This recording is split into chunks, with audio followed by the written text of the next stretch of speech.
empecemos desde el principio, como se dice, ¿no? En el año 2014 empiezan pues una serie de cortes y de ataques a la tubería del oleoducto que se dieron con más frecuencia en los años que vinieron después, en el 2016, 2017 también, ¿no? Entonces, en primer lugar, lo que hay que tener en cuenta y lo que yo siempre intento comunicar y que la gente también entienda esto, es que la industria del transporte de los hidrocarburos es una industria de riesgo, ¿no es cierto? Es una industria de alto riesgo, y en las industrias con riesgo las contingencias pasan, independientemente de que si la contingencia, si es que es un corte, si es que es un evento natural, si es que es un evento operativo, dejemos eso de lado un momentito, pero en las industrias de riesgo las contingencias pasan, ¿no? Y la gran ventaja aquí y el gran kit está en si las empresas están preparadas o no. Y por supuesto que Petroperú, al ser una empresa formal, está preparada para ello. Y ante una contingencia, una buena práctica de las empresas del sector hidrocarburos es aplicar el llamado plan de contingencia, ¿no? El plan de contingencia es una práctica estándar que tiene 3 acciones: las operativas, las sociales y las ambientales, y se aplicaron. Entonces, desde el año 2014, como te decía, que se dio, como yo digo, las primeras de las últimas contingencias, se empezó con eso, ¿no? Se empezó con la aplicación de los planes de contingencia específicos, con acciones de carácter operativo, de carácter social y con las remediaciones ambientales asociadas, ¿no? Para cada sitio, para cada una de las contingencias que hubo, que ha habido como 20 tantas o 30, para cada una de ellas, Petroperú aplicó el plan de contingencia, ¿no? Y ese plan de contingencia, al final, lo que busca en la parte ambiental del proceso, porque como te digo, hay una parte operativa, una parte social y una parte ambiental. Lo que se busca con la parte ambiental, que creo que es el foco de lo que me estás consultando, es remediar ambientalmente los sitios impactados, ¿no? Hasta estándares legales, y de tal manera de llegar a una situación lo más parecida que se puede y que la técnica lo permita a la situación similar que había antes de la contingencia. Entonces, eso se ha hecho en todos los casos.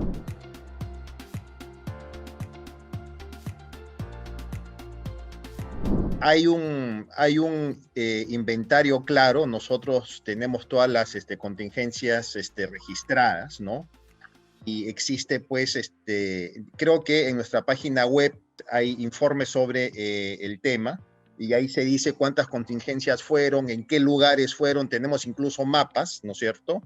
Y que nos ubican en el escenario donde es que fueron, ¿no? Ahora, la mayoría de las contingencias, y eso es bueno decirlo, la gran mayoría de las que se dan desde el año 2014, muchas son por atentados por cortes a la tubería, ¿no? Muchas son por cortes a la tubería, la gran mayoría, ¿no? Ahí también, dentro del registro ese, que es el que manejamos con el área operativa también, tenemos diferenciadas cuáles fueron por cortes, cuáles fueron por fallas naturales, y otras por fallas también operativas, ¿no? El tema ambiental es un tema netamente técnico, de una especialidad bastante elevada, porque tú sabes, hay cuestiones de química, de física, de biología, pero su relación con la parte social siempre está ahí. Para nosotros es muy claro, ¿no? Entonces, tenemos el registro, tenemos los mapas, están a disposición sin ningún problema, como toda la información que manejamos, con total transparencia. Y sí, pues, ¿no? Ha habido estas afectaciones, pero los impactos en su gran mayoría de casos han sido puntuales, ¿no? Y se han circunscrito a estas zonas industriales del oleoducto norperuano. Ha habido por ahí algunos, sí, que han salido de una u otra manera, pero de manera muy puntual y muy controlada, y la gran mayoría ha estado contenido en el tramo 1, como te digo, en el llamado canal de flotación, que es esta infraestructura de seguridad que el oleoducto norperuano tiene, ¿no?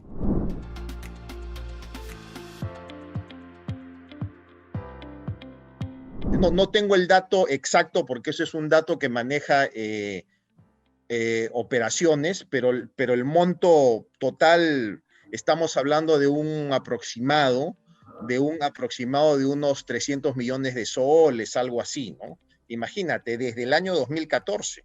tanto para remediación ambiental, para reparación, como para todas las otras acciones que se hacen, ¿no? Relacionadas. Aproximadamente estamos en ese monto, porque el año 2014 fue un año donde tuvimos, si no me equivoco, 4 contingencias. En el año 2016 hubo varias, hubo 12, 13. Si no me equivoco, en el año 2017 hubo 3 o 4. Pero este monto que yo te digo es el monto que se podría tomar para los últimos 5 años, claro que sí.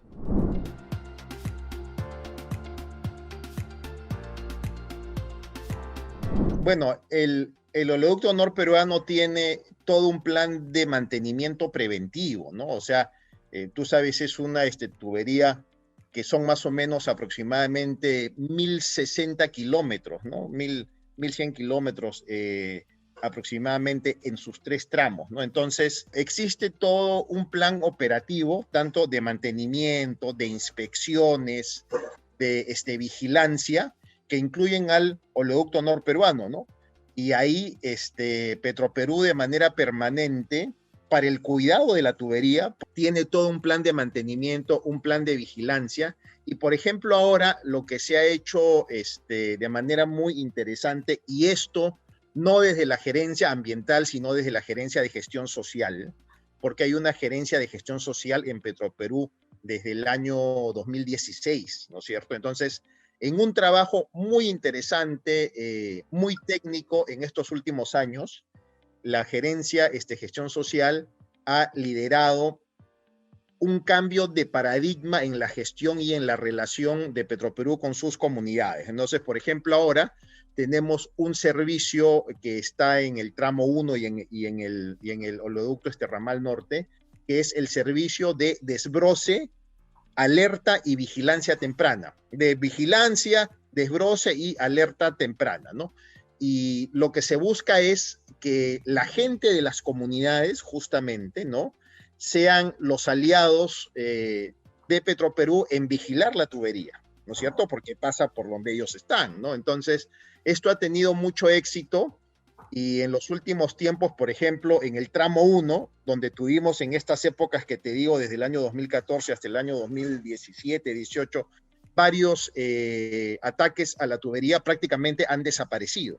O sea, si tú ves qué cosa, o sea, cómo es que se han dado todos estos ataques o todas estas contingencias en general, vas a ver que en los primeros años 2014, 2016, 2017 eran muy altas, y en los últimos 2 años han bajado bastante. Justamente por eso, ¿no? Y porque existe, pues, un plan ya no solamente de contingencia reactivo, sino un plan preventivo que en los últimos años se ha reforzado también, ¿no?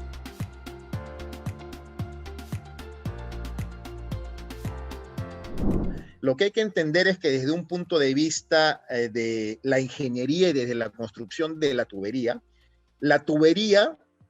está hecha para tener, si se le cuida bien y si se le mantiene bien, y eso no lo digo yo, sino lo puedes corroborar en los estándares internacionales, una tubería puede durar 100, 200, 250 años, ¿no es cierto? Porque es una tubería que tiene diferentes protecciones. Tiene la protección catódica, por ejemplo, ¿no? Tiene unos recubrimientos especiales, ¿no? Tiene toda una tecnología desde su construcción hasta su instalación y hasta su operación. Ahora, entonces, nuestra tubería está muy bien, ¿no? O sea, tanto el tramo 1 como el oleoducto ramal norte como el tramo 2 se hacen permanentes inspecciones, ¿eh? Porque esa es otra duda que tiene la gente. ¿Cómo es que sabemos que la tubería está bien? Entonces, se utilizan inspecciones que son costosas, como la llamado, debes haber escuchado por ahí, el llamado chanchito inteligente, ¿no? El chanchito inteligente es como un robotito, ¿no es cierto?, más o menos largo, que se pone en uno de los extremos de la tubería y va pasando por adentro de la tubería, ¿no? Y se demora, por ejemplo, desde la estación 1 hasta la estación 5, se demora un mes o algo así, de ahí hasta los otros puntos, y va midiendo el interior de la tubería, cómo está en su espesor, cómo está en su corrosión, cómo está en su estructura general. Y ese chanchito va registrando, ¿no?, el estado físico-químico de la tubería. y eso de ahí se ha hecho, eso se hace según un programa que tiene el Oleoducto Norperuano, y si no me equivoco, dato a corroborar también, se ha hecho últimamente en los 3 tramos en los últimos 5 años. En los últimos 5 años, que es como manda el estándar, ¿no es cierto? Se han hecho los análisis con esta herramienta inteligente llamada chanchito inteligente, ¿no? Entonces, existe esto, existen los planes de mantenimiento preventivo, existen las inspecciones, existe la vigilancia del Oleoducto Norperuano, esta gestión que es la que te comentaba del sistema de vigilancia y alerta temprana con las comunidades, y existe también, ¿no?, los convenios que tiene Petroperú con las fuerzas del orden, ¿no?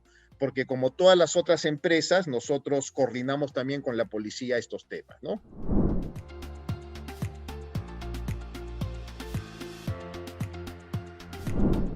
Sí, sí, la gran mayoría. Lo que sucede es que como han sido en diferentes tiempos, ¿no? Entonces, por ejemplo, las del año 2014 ya están acabadas, ¿no?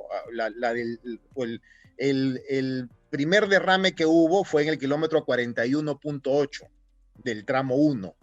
El kilómetro 41.8 del tramo 1, sí, ya se culminaron con los trabajos ahí. Después, en el año 2016, por lo que me acuerdo bastante bien, dos eventos que hubo en esa época fue el del kilómetro 206 del oleoducto ramal norte y del kilómetro 440 en el tramo 2. Esos dos fueron a inicios del año 2016, por ejemplo, también ya se han culminado, ¿no? O sea, la remediación ambiental en la mayoría de los sitios, cuanto más antiguos son, se han acabado ya. Ahora, actualmente tenemos 2 remediaciones ambientales importantes que están en curso, ¿no es cierto?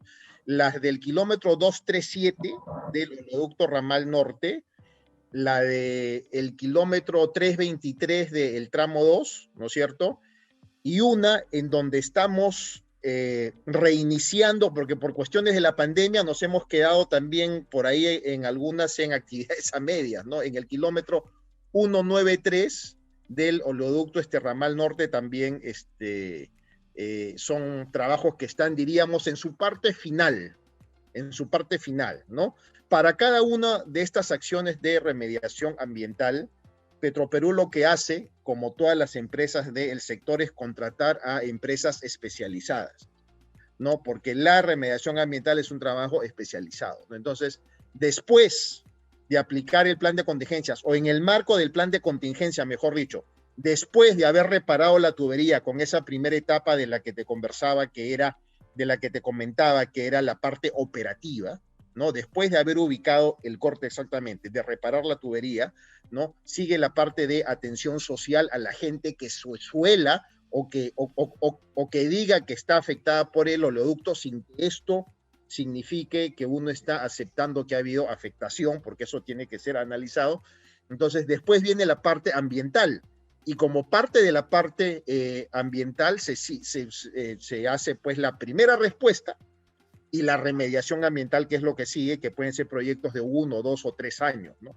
Dependiendo de cada situación.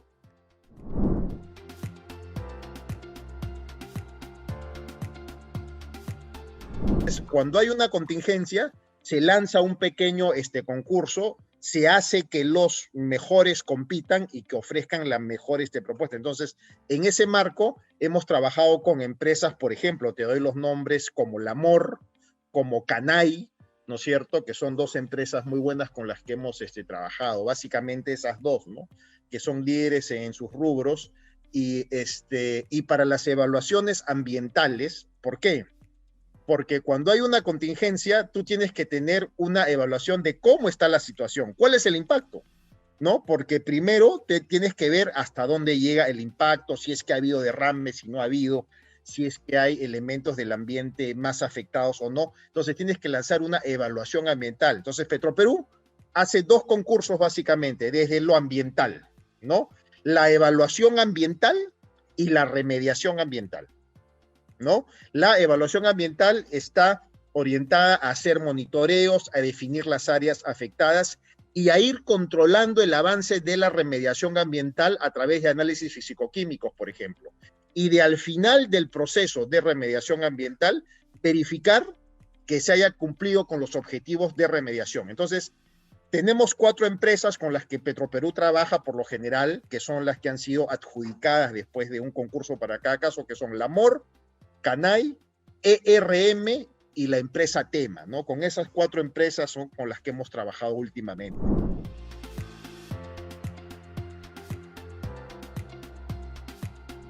Por supuesto que sí, ¿no? Aquí en la interna nuestra gerencia ambiental, nuestra gerencia QHSSE, que es el nombre que tiene ahora, ¿no?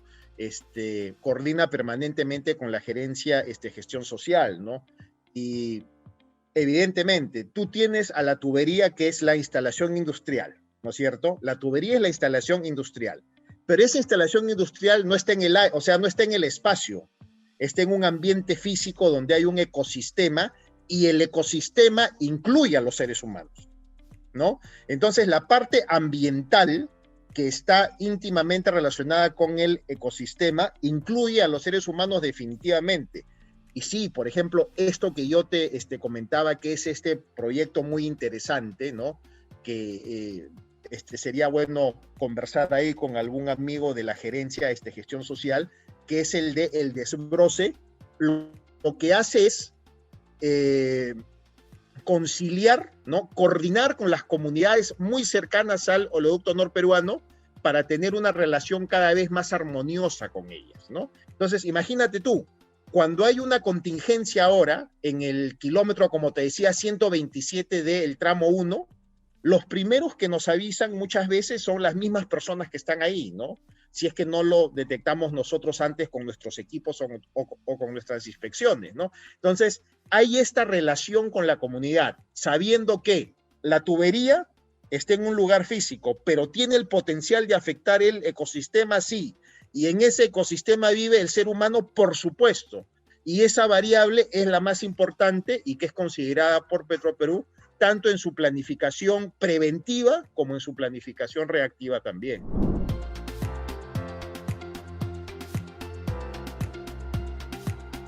En temas ambientales en general, Petroperú tiene diferentes proyectos, ¿no es cierto? Por ejemplo, el oleoducto es una cosa, como tú bien lo conoces, pero la mayor inversión que está haciendo Petroperú relacionada con el ambiente tiene que ver con el clima.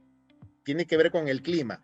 Tú debes de conocer perfectamente que uno de los objetivos de desarrollo sostenible es acción por el clima, ¿verdad? ¿No? Entonces, en este objetivo grande, lo que todos los seres humanos y todos los actores de la sociedad debemos buscar es tener un aire más limpio.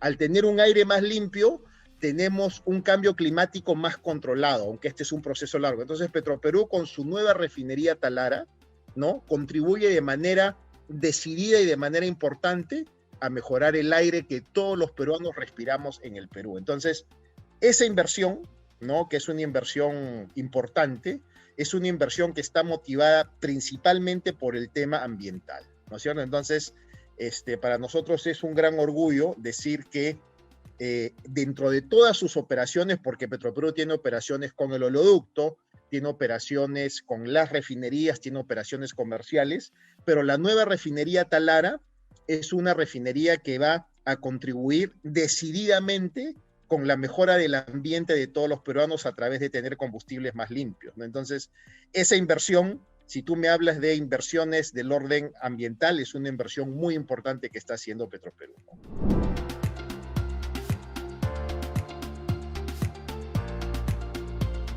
La refinería Talara va a producir 95,000, va a tener la capacidad de procesar 95,000 barriles al día, 95,000 barriles de crudo, ¿ya? Pero el Perú produce mucho menos. Aproximadamente el Perú está produciendo, si no me equivoco, 30,000 barriles al día, el Perú, aproximadamente, ¿no? Pero Talara puede procesar 95,000. Así que la nueva refinería Talara está preparada para absorber toda la producción nacional de crudo, ¿no es cierto? Y el diferencial lo traemos del mercado externo. Así que eso está programado y está preparado para que sea así.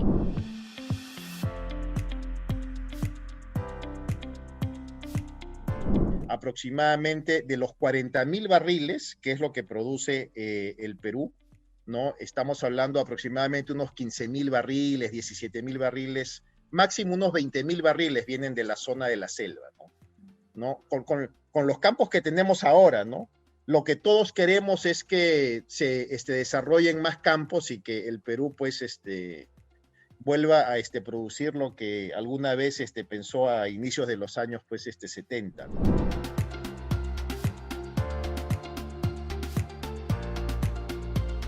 El lote 8 está el operador es Pluspetrol Norte, ¿no? Que es una empresa privada de origen argentino. Y hasta ahorita lo que sabemos es que tiene algunas discrepancias con el Estado peruano, ¿no? Entonces, el lote 8 no está produciendo ahora, y el lote 192 tampoco, pues, ¿no? Porque se encuentra ahí, estamos en este proceso de consulta previa y estas cosas, ¿no? Ahora, a Petroperú sí se está conversando a nivel de las direcciones de la empresa para ver si es que empezamos a administrar el lote 192, ¿no es cierto? Que es el lote que está pues allá en Andoas, pero sobre el lote 8 el operador actual es Pluspetrol.